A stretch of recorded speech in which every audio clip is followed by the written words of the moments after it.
In these videos I'm going to show you how I landscaped my garden, and as part of that process how I installed a pond. Now, I'm not a skilled tradesman, so this is very much my way of doing things, and hopefully it'll inspire you that you can get out and do this too. Now, I started this project in 2019, and this first video shows you that development from April until the end of June 2019.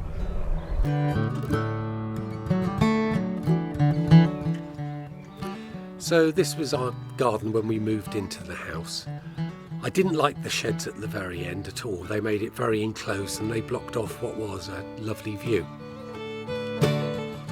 So the first thing I did was build a garage at the side of the house. That meant I could transfer everything I needed to store in the sheds to the garage, which helped quite a lot. The next thing I did was drew up a plan. Now, I knew the plan was going to get amended, but initially I wanted a plan of roughly what it looked like before I started the work. Now, I drew all this up on Microsoft Word, so it's fairly simple, but you can draw it accurately on Microsoft Word. You can measure it up and actually put the real dimensions in, so it is quite accurate. The next thing I did was to lay out in bricks the rough shape, because that gives you an idea of size, something physical to actually stand in. And that's when I realised that the initial circle I'd done was too small. That's why I made the stone circle a metre bigger, because it didn't feel right on the ground. It felt a bit tight and constricted. So I redid that a little bit bigger once I'd seen it on the ground. So the very first thing I did was to put in a central pole.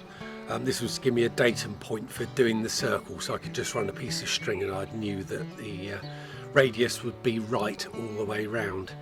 So I cemented that into the middle, and then whilst that was going off I started taking the shed down. Also behind the shed there was brambles, and now these brambles have obviously been there for donkey's years. They were 8 to 10 foot high and about 10 to 12 foot deep. So I started taking those down as well and digging them out by the roots, get rid of them. And also I then discovered there was a load of rubble that people had dumped over the back of the wall, obviously for many years. Now, this rubble I dug out and I saved because I knew I could use it in the foundations. The foundations for the walls had to be quite wide. They're at least 18 inches wide, the walls, so obviously the foundation needed to be slightly wider than that. I was very lucky I didn't have to dig down too deep before I hit the subsoil, which is as deep as they needed to go. And then I just literally filled the whole trench with concrete. To lay the foundation I used shuttering. Now, this is old roof tiles that I had laying over, which gives it a nice curved shape. Now, this existing wall was just single skin concrete, dense concrete blocks. So obviously I needed to strengthen that, so I strengthened it by literally trebling its size. So I made it 3 thick concrete block, and I've tied that all into the existing wall that was there. Once the foundations had gone off, I could start digging out the middle. Now, I did this in sections as I was starting to lay the wall. This was simply because it's much easier laying the wall without being too bent over, and it gave me an extra 2 feet or so that I didn't need to be bent over after it was dug out. I also had to lay out the foundation for the steps, so both the steps at the back and the steps at the front. Now, I build the walls using a concrete block at the back and the stone at the front, and I tie them together. Now, I do this by alternating the blocks, one vertical and the next layer horizontal, which means I can tie the whole wall in and engineer it so it's a lot stronger. One of the problems I have with this sort of stone is finding the right stones to go in. So the way I do it is to select all the stones first and make a rough dry stone wall, as it were, and then I get the mortar and lay them in. This seems a lot better than having a mortar mixed up and then trying to find the stones, because the mortar goes off quite quickly. Now, the other side of the circle, i.e. the side away from the pond, needed to be double skinned because you'd see both sides. Now, finding the stones for this, that all needed to interlock. Now, this took 3 or 4 times as long to find the right stones and then to lay, and obviously it took a lot longer to point as well. Now, I'll come on to pointing now. Now, initially I was just going to brush the walls as a finish, but I decided instead to actually point the stones properly.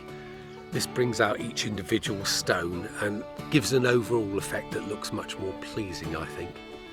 So you have to wait 3 or 4 hours after the mortar has started to go off before you can do this, which often means going out either late at night or early in the morning to just point it up. And the pointing from a day's work takes an extra hour, hour and a half, but I think it was worth it. But it does definitely take a lot longer to do.